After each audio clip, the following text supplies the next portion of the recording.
नमस्कार, मेरा नाम है आशुतोष महाजन। तो आज मैं आपको बताने वाला हूँ 2022 का प्रेडिक्शन, 2022 का प्रेडिक्शन। सबसे महत्वपूर्ण प्रेडिक्शन देने वाला हूँ जो कि आपके जीवन में किस तरह से इसका प्रभाव पड़ेगा 2022 का, इसके बारे में हम समझने की कोशिश करते हैं। देखो, 2022 का जो टाइम है सबसे महत्वपूर्ण है। इस 2022 में जो प्रमुख भूमिका निभाएगा वो अपनाएगा न्याय देवता शनि। शनि को हम बेसिकली न्याय से देखा जाता है, कानून के क्षेत्रों से देखा जाता है, खनिज पदार्थों के क्षेत्र से देखा जाता है, कोयला, कोयला, गैस, इन सभी चीज़ों से देखा जाता है, उत्पादनों से देखा जाता है। जो भी हम अपने घर में घरेलू उत्पादन यूज़ करते हैं उसका स्वामी शनि है। शनि मजदूर वर्गों का कारक है। यानी 2022 का जो प्रमुख प्लैनेट है वो शनि है, समझ लो। अब देखते हैं 2022 की जो विक्रम संवत 2059 यानी 2079, इसका इसका हम प्रडिक्शन देखते हैं। देखो, विक्रम संवत 2079 का जो संवत्सर, इसकी कुंडली जो है वो मतलब मिथुन लगन से बन रही है, और जो राजा बनेगा शनि वो मंगल के साथ अष्टम भाव में युति बना लग्नेश यानी लगन लगन से अष्टक भाव यानी षडाष्टक योग बना रहा है। और शनि की दृष्टि कर्म स्थान पे है। शनि की दृष्टि 10वें स्थान पे बिजनेस के हाउसेस में पड़ी हुई है, फाइनेंस के भाव में पड़ी हुई है, और तो और उसके मतलब क्या बोलते हैं उसके एजुकेशन हब हाउस में पड़ी हुई है। शनि तीन चीज़ों को कंट्रोल करेगा, चार चीज़ों को कंट्रोल करेगा। एक करेगा रोगों को कंट्रोल, एक करेगा उसको क्या कहते हैं उसको, बिजनेस के जितने भी कंपनी हैं उन सबको कंट्रोल करेगा। एक करेगा शेयर मार्केट को कंट्रोल, एक करेगा एजुकेशन को कंट्रोल, और ऐसे अनेक चीज़ें जो शनि से एक फाइनेंस के क्षेत्र को कंट्रोल करेगा कार्य, ठीक है ना। तो यानी ये जो शनि है ये क्या करने वाला है अगले साल मिथुन लगन बन रहा है। मिथुन लगन क्यूरियोसिटी का लगन माना जाता है। मिथुन लगन द्वित लगन माना जाता है, यानी जिसको हम डबल साइन बोल सकते हैं, डबल रिलेशनशिप, कभी इधर का बना लेना कभी उधर का बना लेना। यानी ये इस बात को इंडिकेट करेगा कि जो शनि है वो मिथुन लगन में अष्टम भाव में विराजित है। अब अष्टम भाव किस बात का होता है? लंबे समय वाली बीमारियां, रोगों का घर माना जाता है। क्रॉनिक डिसीजेस, ऐसे डिसीजेस जो उत्पन्न हो जाए और ये लंबे समय तक चले। और शनि किसका कार्य का? वायु तत्वी का। तो प्लस वायु तत्वी प्लस ऐसे बीमारियां, अष्टम भाव जो कि ऐसी बीमारियां जो दीर्घकालीन रोग यानी लंबे समय वाली बीमारियां उत्पन्न कर सकता है। यानी ऐसी बीमारी 2022 में आएगी द्वारा, सुन लो मेरी बात, या तो कोरोना रिटर्न होगा या तो ऐसी बीमारी आएगी जो कि लंबे समय तक प्रभाव दिखाएगी।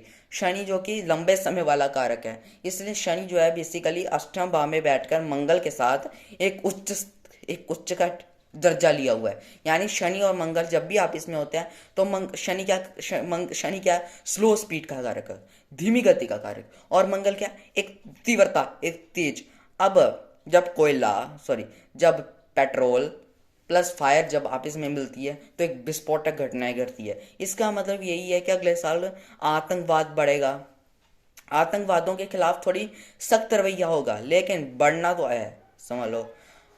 और तो जब शनि अष्टम भाव में होता है तो अष्टम भाव में जितने भी फीचर्स हैं, चाहे तंत्र साधनाएं होगी, योग, जितने भी आध्यात्मिक संस्थाएं हैं, चाहे आप लगा लो मेडिटेशन की संस्थाएं हैं, उनमें थोड़ी सी क्या बोलते हैं, उसमें थोड़ी सी अस्थिरता नजर आ रही है मुझे। मतलब कहने का मतलब है, जैसा आप लोग अपनाते हो सेवन चक्रा मेडिटेशन होगी या फिर तंत्र साधनाएं, उन क्षेत्रों में थोड़ा सा अप डाउन की स्थिति नजर आ रही है मुझे।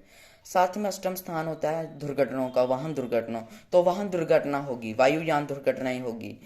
और साथ में ऐसे भीषण बुखार पुंचाल आएंगे, ऐसे भीषण अग्निकांड होंगे, ऐसे भीषण गर्मी फैलेगी, ऐसे भीषण क्या बोलूँ मैं, ऐसे भीषण जो होंगे वो बेसिकली ऐसे भीषण मतलब रोग फैलेंगे, और तो ऐसे भीषण कोई ना कोई माजरा चलता रहेगा। यानी क्या मतलब सर, ऐसे व्यक्ति, अब मैं आपको बात बताने वाला हूँ, इस 2022 में एक चीज़ और घटित होने वाली है। घटित ये होगी कि 2022 में कोई उच्च पद के इंसान से ऐसी गलती होगी, ऐसा कोई क्या बोलूँ मैं, ऐसा गलती होगी जिस करके सरकार द्वारा उसको दंड दिया जाएगा, फांसी की सजा होगी। मतलब 2022 में फांसी होगी, क्योंकि अष्टमा भाव होता है दंड का, और दंड के प्लैनेट शनि उसमें विराजमान है और मंगल करप्ट है। तो ऐसे मतलब भ्रष्टाचारी नेताओं के खिलाफ, ऐसे भ्रष्टाचारी नेताओं के खिलाफ सरकार दंड का रवैया अपनाएगी अगले साल। ये बात याद रख लो। विक्रम संवत 2079 यानी इसका संवत्सर है। और ये संवत्सर को कहाँ से स्टार्ट होगा? नल से। नल नामक संवत्सर है। नल अग्नि है, तो मैंने आपको पहले बता दिया है कि अग्नि फैलेगी। और शनि कौन सी राशि में बैठा हुआ है अगले साल? मकर राशि में। और मकर राशि में बैठने के कारण ना ये थोड़ा सा उथल पुथल दे रहा है, क्योंकि मकर राशि वायु है। अष्टमा भाव डिसीजेस के बारे में बताता है, बीमारियों के बारे में बताता है। शनि खुद ही बीमारियां का कारक है और वायु तत्वी, और मंगल उसको बढ़ाने वाला, बढ़ा चढ़ा कर देने वाला। तो इसका मतलब यही है कि अगले साल बीमारियां बहुत फैलेगी। मतलब मैं इतना कह देता हूँ, अगला साल बीमारियों का साल रहेगा, समझ लो, आप समझ लो मेरी बात। और तो ये बात आपको मैं पक्का डिसाइड करने वाला हूँ कि जो शनि जो है बेसिकली वो दंड देने वाला है। तो शनि की दृष्टि 10वें स्थान पे है, तो कई लोगों की नौकरी छूटने के योग भी बने हुए हैं अगले साल। नौकरी में अस्थिरता बनी है, बिजनेस में अस्थिरता है, और कई लोग बिजनेस भी बदलेंगे। मतलब अगले साल नौकरी छूटने के सारे लोगों के योग बने हुए हैं, इतना मैं आपको बता देता हूँ। शनि जो कि 10वें स्थान में दृष्टि आ रहा है, इसलिए अस्थिर रवैया होगा, उद्देश्य में अस्थिरता होगी। और साथ में बेसिकली जो मॉडल बनेंगे, कोई भी 10वां भाव होता है राजनीति का, पॉलिटिक्शन में, तो पॉलिटिक्शन में उतार चढ़ाव, उथल पुथल सब चीज़ों में दिखाई देता है मुझे। मतलब अगला साल अस्थिर साल है, समझ लो एक बात। अगला साल रोग का भी साल है, अगला साल अस्थिरता के भी साल है, और बीमारियों वाला भी साल है, समझ लो, ठीक है ना। रोग तो एक हिसाब होता है। अच्छा, अगला प्रेडिक्शन करते हैं। अगला प्रेडिक्शन है शनि की दृष्टि फाइनेंस के भाव में पड़ी हुई है। तो फाइनेंस के भाव में होने से आर्थिक स्थिति में थोड़ा गति, आर्थिक स्थिति में थोड़ा वो आएगा, एकदम ब्रेक आएगी, ब्रेक लगेगी आर्थिक स्थिति में। और एकदम ब्रेक लगने के बाद ना होगा क्या कि आर्थिक स्थिति के ऊपर ब्रेक लगने के चांसेस है, और फिर ब्रेक लगने के बाद धीमी धीमी धीमी धीमी गति से वो बढ़ेगी। स्लो एंड, आपने वो तो कहावत सुनी होगी, slow and steady will the race, है ना, स्ट्रेटेजी विल द रेस, है ना, ये तो आपने कहावत। तो आर्थिक स्थिति भी धीमी धीमी कर करके आगे अपनी तरक्की को प्राप्त करेगी। शनि की दृष्टि सीधा वाणी के भाव में है, तो लोग कई ऐसे लोग होंगे जो उग्र वाणियाँ बोलेंगे, कटु वाणी बोलेंगे, कटु, और ऐसे शब्द बोलेंगे जो कि, गुरु महाराज प्रणाम, ऐसे मैं नहीं बताने वाला कि कौन से शब्द बोलेंगे, लेकिन ऐसे शब्द बोल सकते हैं जिससे जिससे पूरे विश्व की छवि खराब हो सके, पूरी दुनिया की छवि खराब हो सके। अगले साल जो होगा बेसिकली, अब पंचम स्थान में शनि की दृष्टि है, और पांचवा स्थान होता है एजुकेशन। फिर दोबारा वही स्थिति बनेगी जो कि 2020 में बनी थी। सारे कोचिंग इंस्टीट्यूशन बंद होंगे, सारे कोचिंग इंस्टीट्यूशन बंद हो जाएंगे, या फिर उनमें धीरे धीरे प्रोग्रेस आएगी। या तो ऐसा भी हो सकता है कि मतलब कोचिंग इंस्टीट्यूशन बंद होने के हिसाब से ये थोड़ा सा बुरा इवेंट है, क्योंकि इससे बच्चों की लाइफ में भी हार्मफुल इफेक्ट पड़ता है, ठीक है ना। तो देखो, शनि की दृष्टि कोचिंग संस्था में, एजुकेशन भाव में भी है, और कई सारे जितने भी लव, रोमांटिक लव रिलेशंस, इन सभी में खटास आएगी, मतलब रिश्तों में खटास आएगी। और तो और जो भी इंटरटेनमेंट, आर्ट इंटरटेनमेंट वाली जितने भी क्षेत्र हैं, उनमें कहीं ना कहीं मतभेद की स्थिति पैदा हो सकती है। ये बात मैं आपको 100% गारंटी दे सकता हूँ। उसके साथ साथ में एक चीज़ है कि बृहस्पति मंत्री है ना, तो बृहस्पति शुक्र के साथ है, तो इसमें एक चीज़ और भी हो सकती है। इसमें एक चीज़ ये है कि लोग नए सिरे, यानी एक नए नज़रिए के साथ अपनी ज़िंदगी जिएंगे। यानी लोगों की, ये जो आने वाला साल है ना, लोगों की बुद्धि बदल देगा, लोगों का ज्ञान बदल देगा, लोगों की विचारधारा बदल देगा, मतलब पूरी तरह से बदल देगा। और कहीं ना कहीं ये बीमारियों में भी कहीं ना कहीं उतार चढ़ाव देखने को मिलेगा। लेकिन हाँ, एक बात है कि ये बीमारियां लंबे समय तक बनी रहेगी, बस 100% मैं इतना गारंटी दे सकता हूँ। और तो और एक बात और भी मैं कहना चाह रहा हूँ, कोई ऐसी बीमारी आएगी पूरे विश्व में द्वारा अगेन, जो कि तबाही मचाएगी पूरी दुनिया में, बर्बादी बना देगी, मतलब फास्टली आएगी वो।